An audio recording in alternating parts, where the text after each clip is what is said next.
हरि ओम।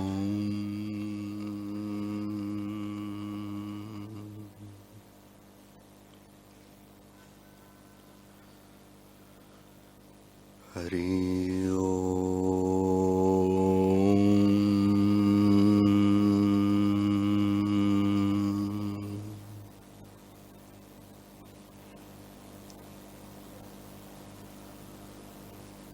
हरि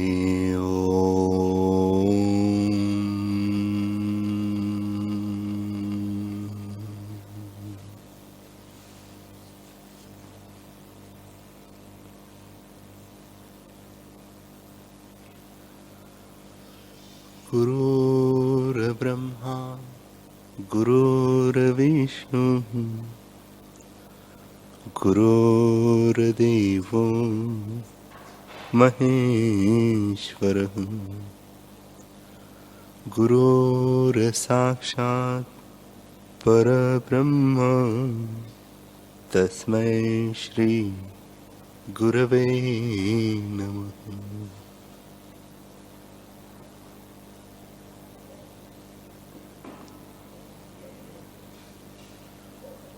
श्री योग वासिष्ठ महारामायण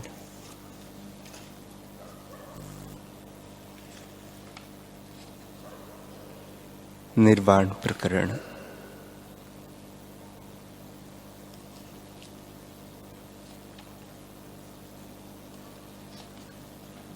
सर्ग 67।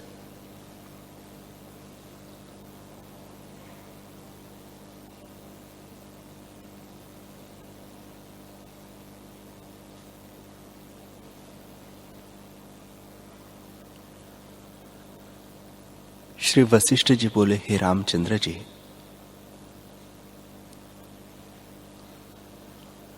जब राजा शिखर ध्वज और रानी चुड़ाला ने अनंत भोग भोगे तो जैसे कुंभ में छिद्र होने से शने शने जल निकलता है, वैसे ही शने शने उनके यौवन के दिन निकल गए। जब वृद्ध अवस्था आई तब राजा और रानी को वैराग्य उत्पन्न हुआ।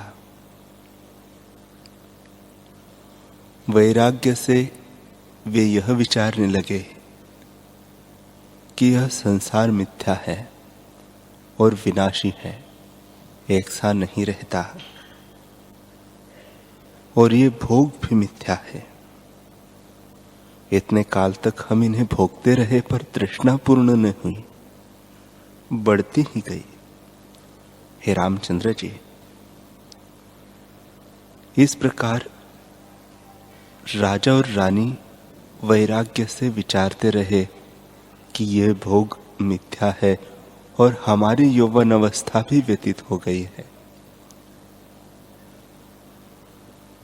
जैसे बिजली का चमत्कार क्षण मात्र होकर बीत जाता है, वैसे ही उनकी यौवन अवस्था व्यतीत हो गई और मृत्यु निकट आई है। जैसे नदी का वेग नीचे चला जाता है, वैसे ही आयु व्यतीत हो जाती है, और जैसे हाथ पर जल डालिए तो वह बह जाता है, वैसे ही यौवन अवस्था निवृत्त हो जाती है। जैसे जल में तरंग और बुलबुले उपवच कर लीन हो जाते हैं, वैसे ही यह शरीर क्षण भंगुर है। जहाँ चित्त जाता है वह दुख भी इसके साथ जाते हैं, निवृत्त नहीं होते। जैसे मांस के टुकड़े के पीछे चील दौड़ती है, वैसे ही जहाँ अज्ञान है वही दुख भी पीछे जाते हैं। यह शरीर भी नष्ट हो जाएगा।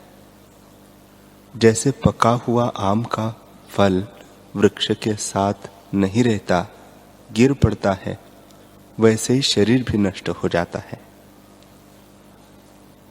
जो शरीर अवश्य गिरता है उसका क्या आसरा करना। जैसे सूखा पत्ता वृक्ष से गिर पड़ता है, वैसे ही यह शरीर गिर पड़ता है। इससे हम ऐसा कुछ करें कि संसार रोग निवृत्त हो।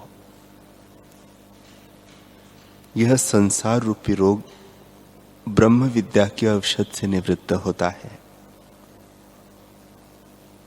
ब्रह्म विद्या से ज्ञान उपजता है और आत्मज्ञान से सब दुख निवृत्त हो जाते हैं। इसके सिवा और कोई उपाय नहीं।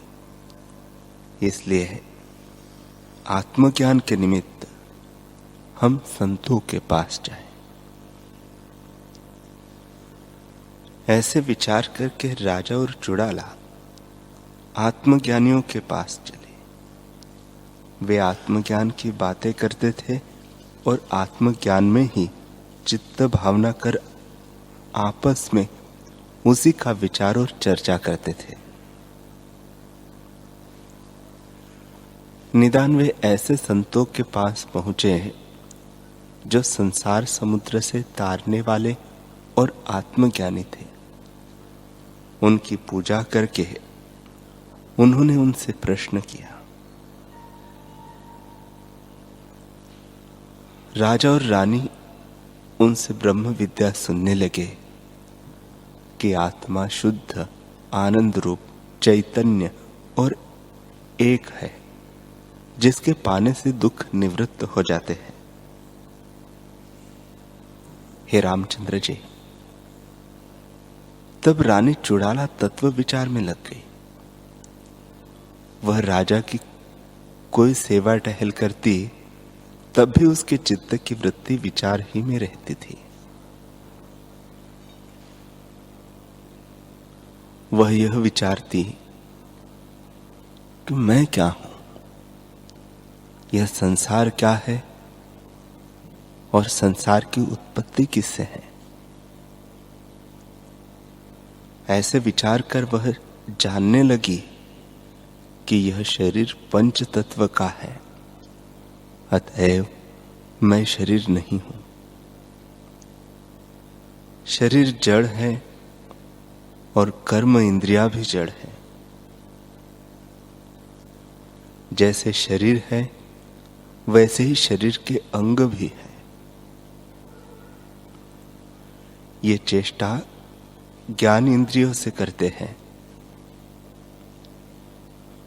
ज्ञान इंद्रिया भी मैं नहीं, क्योंकि ये भी जड़ है, स्वयं कुछ नहीं कर सकती। मन से इंद्रियों की चेष्टा होती है, सो मन भी जड़ है।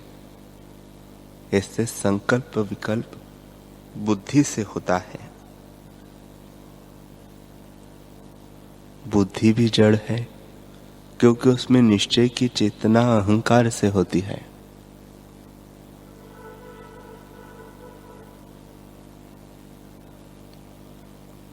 और अहंकार भी जड़ है, क्योंकि उसमें अहम चेतना से होती है।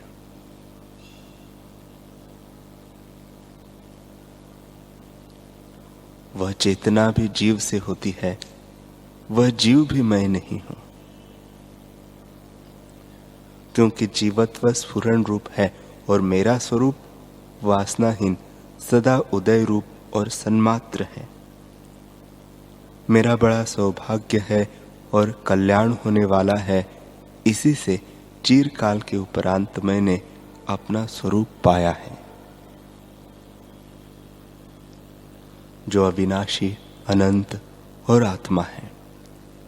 जैसे शरद काल का आकाश निर्मल होता है, वैसे ही मैं निर्मल, विगत ज्वर, राग द्वेष रूपी ताप से रहित, चिन्ह मात्र और अहम त्वम से रहित हूं।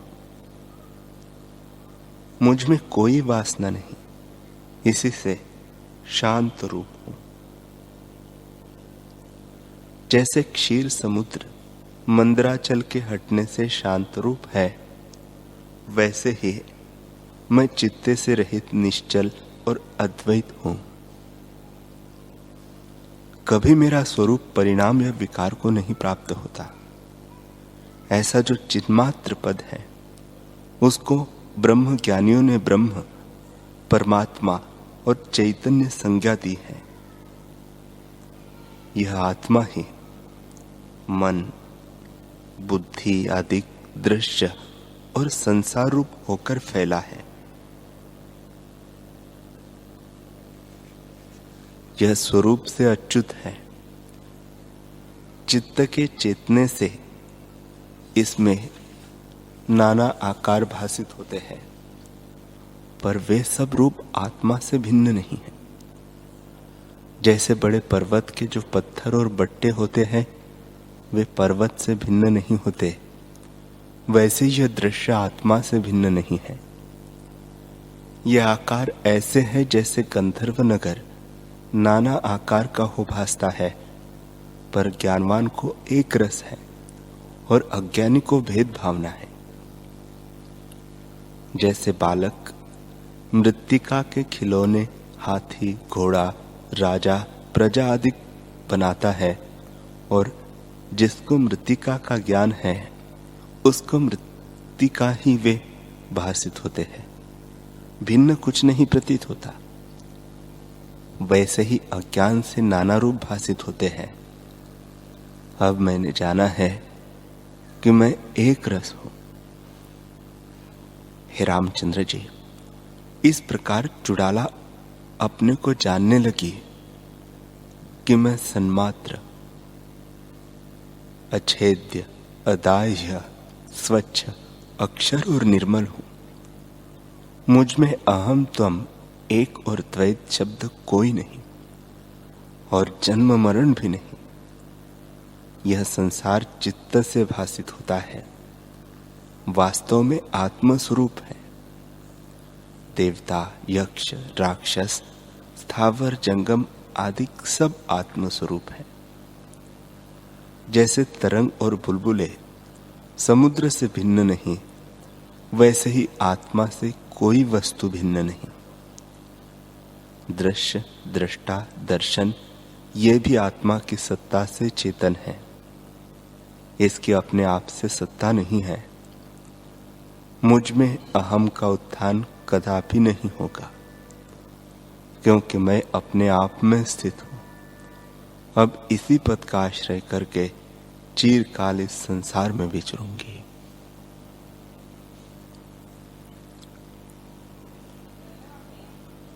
श्री वशिष्ठ जी बोले, हे रामचंद्र जी,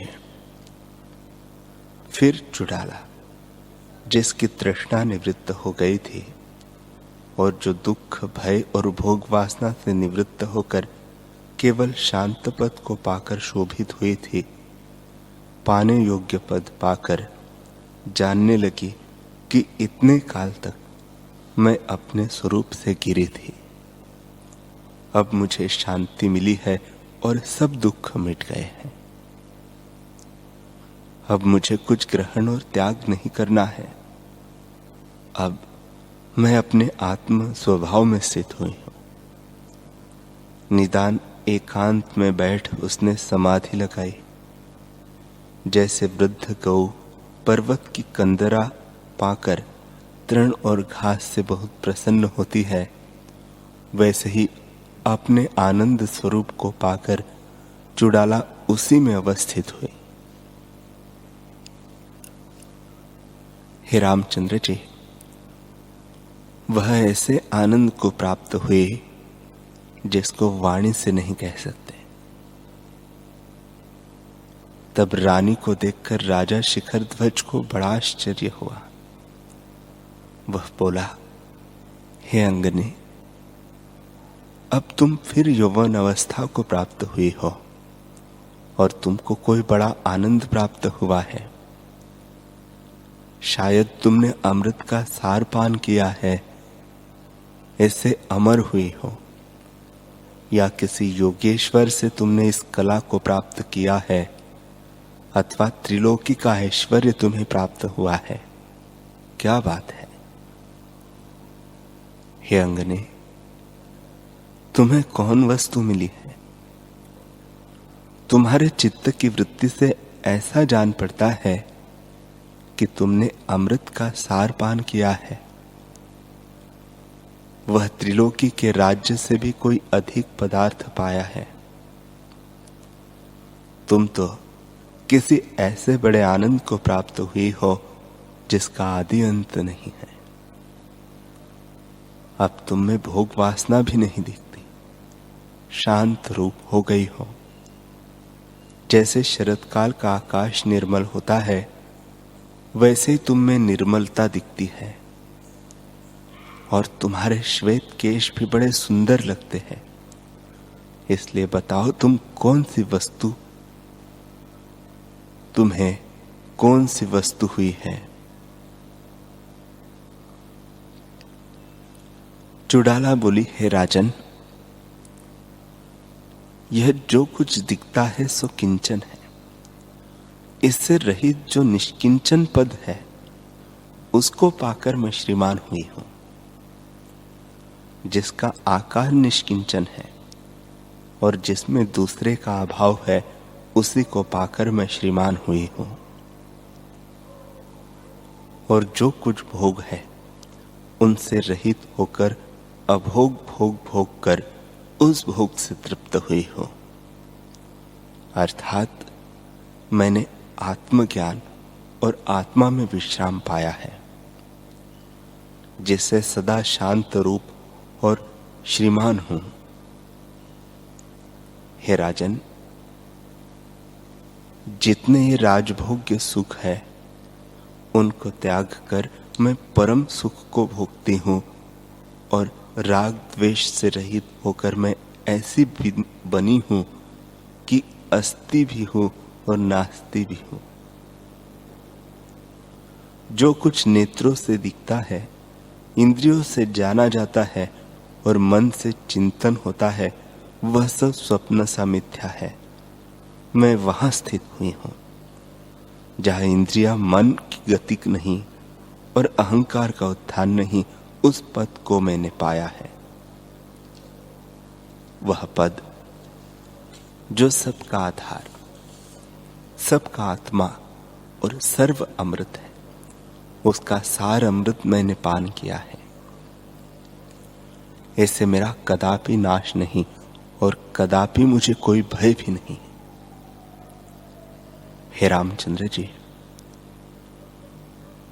जब इस प्रकार रानी ने कहा तो राजा शिखर ध्वज उसके वचन न समझा और हंसकर बोला, हे मूर्ख स्त्री, यह तू क्या कहती है? प्रत्यक्ष वस्तु को झूठ बताती है और कहती है कि मैं नहीं देखती। और असत वस्तु जो नहीं दिखती, उसको सत्य कहती है और कहती है कि मैं दिखती हूं। ये वचन तेरे कौन मानेगा? इन वचनों वाला शोभा नहीं पाता। तू जो कहती है कि मैं ऐश्वर्य को त्याग कर श्रीमान हुई हूं, सो निष्किंचन को पाकर इन वचनों वाला शोभा नहीं पाता। तू कहती है कि इन भोगों को मैंने त्याग दिया है और इनसे रहित जो अभोग है उनको भोगती हूं। कभी कहती है कि मैं कुछ नहीं, फिर कहती है मैं ईश्वर हूं। इसे महामूर्खा देख पड़ती है। जो इसी में तेरा चित्त प्रसन्न है तो ऐसे ही विचर, परंतु यह बात सुनकर इसे कोई सत्य न मानेगा और तुझे यह शोभा भी नहीं देता। हे रामचंद्र जी, ऐसे कहकर राजा उठ खड़ा हुआ और मध्याह्न का समय हो जाने से स्नान के निमित्त गया। रानी के मन में बहुत शोक हुआ। उसने विचार किया कि यह बड़े कष्ट की बात है जो राजा ने आत्मपद में स्थिति न पाई और मेरे वचनों को न जाना। यही मन में सोचकर वह अपने आचार में लगी और फिर अपना निश्चय राजा को न बताया। जैसे अज्ञान काल में चेष्टा करती थी, वैसे ही अब ज्ञान पाकर भी करने लगी। एक समय रानी के मन में आया कि प्राणों को ऊपर चढ़ाऊं और ऊर्ध्व को लाकर उदान और अपान को वश करूं, जिससे आकाश और पाताल दोनों स्थानों में जाऊं। ऐसे सोचकर रानी योग में स्थित हुई और प्राणायाम करने लगी। इतना सुनकर राम जी ने पूछा, हे भगवान, यह संसार संकल्प से उत्पन्न हुआ है। स्थावर जंगम रूप संसार वृक्ष है और संकल्प इसका बीज है। वह कौन प्राणायाम पवन है जिससे आकाश को उड़ते हैं और फिर नीचे आते हैं? अज्ञानी पुरुष भी उसे यत्न करके कैसे सिद्ध करते हैं और ज्ञानवान कैसे लीला करके विचरते हैं? वशिष्ठ जी बोले, हे रामचंद्र जी, 3 प्रकार की सिद्धि होती है। एक तो उपादेय सिद्धि है कि यह वस्तु मुझे मिले, इसके निमित्त अज्ञानी यत्न करते हैं। दूसरी सिद्धि यह है कि यह दुख मेरा निवृत्त हो और मैं सुखी हो जाऊं। यह चिंता महा अज्ञानी की रहती है। और तीसरी सिद्धि यह है कि जो मैं कर्म करता हूं उसका फल मुझे मिले। यह विचार करने वाला भी अज्ञानी है, क्योंकि वह अपने को कर्ता मानता है। ज्ञानवान इनको लांघ कर बरतता है। वह अगर कभी इनमें बरतता भी है तो उसको यह निश्चय रहता है कि न मैं करता हूं न भोगता हूं। योग करके लोग इस प्रकार सिद्ध होते हैं कि देश, काल, वस्तु और क्रिया उनके अधीन हो जाती है। मुख में गुटखा रख के जहां चाहे उसी स्थान में पहुंच जाना, नेत्रों में अंजन डाल के जिसको देखा चाहे उसको देख लेना और खड़ंग हाथ में धारण करके संपूर्ण पृथ्वी का वश कर लेना, यह क्रिया पदार्थ है। और देश यह है कि जो सब पर्वत है उनमें कितने ही पीठ है जो बड़े उत्तम हैं। जिस प्रकार ये सिद्ध होते हैं सो भी तुम सुनो। नाभि के तले आधार चक्र में एक कुंडलिनी शक्ति है। सर्पिणी की नाई उसमें कुंडल है और वह कुंडल मार बैठी है। वासना ही उसका विष है। जितनी नाड़ी है उन सब की यह समष्टि है। उस कुंडलिनी में जब मनन होता है तब मन प्रकट होता है। जब निश्चय होता है तब बुद्धि प्रकट होती है। जब अहम भाव होता है तब अहंकार प्रकट होता है। जब स्मरण होता है तब चित्त प्रकट होता है। और जब उसमें स्पर्श की इच्छा होती है तब पवन प्रकट होता है। इसी प्रकार पंच तन्मात्राएं और चारों अंतःकरण प्रकट होते हैं। जितनी नाड़ी है वे सब कुंडलिनी से प्रकट होती है और आत्मा का प्रकट होना भी उससे जाना जाता है। राम जी ने पूछा, हे भगवान, उससे आत्मा का प्रकट होना कैसे जाना जाता है? आत्मा तो देश, काल और वस्तु के परिच्छेद से रहित है और सब देश, सब काल और सब वस्तुओं से पूर्ण है। वशिष्ठ जी बोले, हे रामचंद्र जी, जैसे सूर्य का प्रतिबिंब जल में और धूप में सब जगह दिखता है, वैसे ही ब्रह्म सत्ता सर्वत्र समान है और प्रकट सात्विक गुण में दिखती है। जो कुछ नाड़ियां है और इंद्रियां है वे कुंडलिनी शक्ति से उदय होती है। जब यह जीव कुंडलिनी शक्ति में स्थित होकर पवन को स्थिर करता है तब जो कुछ भीतर प्राणवायु है वे सब इसके वश होते हैं।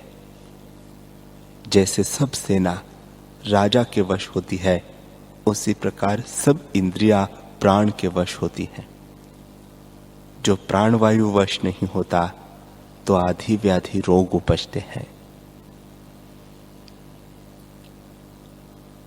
राम जी ने पूछा, है भगवान, आधी व्याधि कैसे होती है सो कहिए। श्री वशिष्ठ जी बोले, हे रामचंद्र जी, मन की पीड़ा का नाम आधि है और देह के दुख को व्याधि कहते हैं। आधि तब होती है जब संकल्प होता है कि यह सुख मुझे मिले, पर यदि वह वस्तु नहीं प्राप्त होती तब चिंता करके मनुष्य दुख पाता है। और व्याधि तब होती है जब वात, पित्त, कफ का विकार शरीर में होता है और उससे मनुष्य दुख पाता है। जब मन और शरीर का दुख इकट्ठा होता है तब आधि व्याधि दुख इकट्ठे होते हैं, और जब भिन्न भिन्न होते हैं तब दुख भी भिन्न भिन्न होते हैं। ज्ञानवान को न आधि होती है न व्याधि। यह योग की कला मैंने विस्तार से नहीं कही, क्योंकि पूर्व के ज्ञान क्रम का प्रसंग रह जाएगा। जितनी कला है उन सबको मैं जानता हूं, परंतु यह कला ज्ञान मार्ग को रोकने वाली है। वासना 4 प्रकार की है, सो सुनो। एक वासना सुषुप्ति है, दूसरी स्वप्न, तीसरी जागृत और चौथी क्षीण। स्थावर योनि को सुषुप्ति वासना है, सो आगे चेतेगी। तिर्यक योनि की स्वप्न वासना है, उनको वासना का ज्ञान भी नहीं। जंगम अर्थात मनुष्य, देवता आदि जो जागृत वासना है, वे वासना ही में लगे हैं। ये 3 वासना तो अज्ञानी की है और क्षीण वासना ज्ञानी की है, अर्थात उसको वासना की सत्यता नष्ट हो जाती है। जब इस प्रकार वासना निवृत्त होती है तब आगे संसार भी नहीं रहता। जब कुंडलिनी शक्ति से वासना उठती है तब पंच तन्मात्राओं के द्वारा संसार का भान होता है। संसार रूपी वृक्ष का बीज वासना ही है। दशो दिशाएं उस वृक्ष के पत्ते हैं। शुभ अशुभ कर्म उसके फूल है और स्थावर जंगम फल है। जैसी जैसी वासना पुर्यष्टक से निकलकर यह जीव करता है, वैसा ही आगे फल होता है। हे रामचंद्र जी, इससे वासना का त्याग करो। वासना ही संसार रूपी वृक्ष का बीज है और निर्वासनिक होना ही पुरुष प्रयत्न है।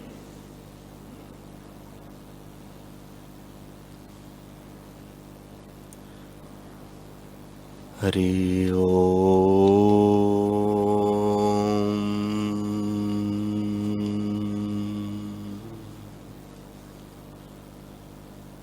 हरि ओम।